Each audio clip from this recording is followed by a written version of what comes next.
Adrià Alfonso, que avui té que parlar amb tots els mitjans i està aquí una mica cansat, li agraïm aquesta deferència. És el preu que es paga per fer un rècord d'Espanya, 20.65 en 200 metres. Sempre hem dit que ets un corredor de pista coberta, però és que en aquest moment has fet millor marca que la que tens a l'aire lliure. Sí. Supercontent. Mai havia fet aquesta segona part de la cursa.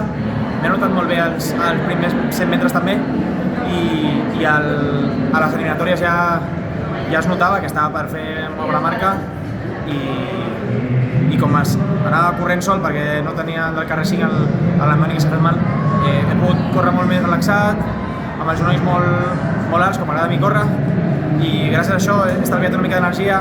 Els últims metres he fotut el pit i jo crec que gràcies a això he aconseguit aquestes 2-3 dècimes, que era el rècord de l'Òscar. Fent això ara, a l'aire lliure, què creus que pot sortir en 200 metres?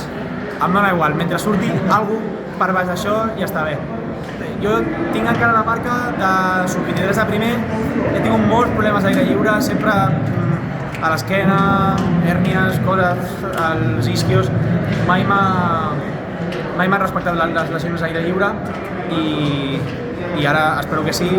Igual aniré una mica més en calma si ja estic amb aquesta forma i cuidar-me molt, anar molt al fisio i que surti el que surti, dona igual. Pues que vingui el millor i enhorabona. Gràcies.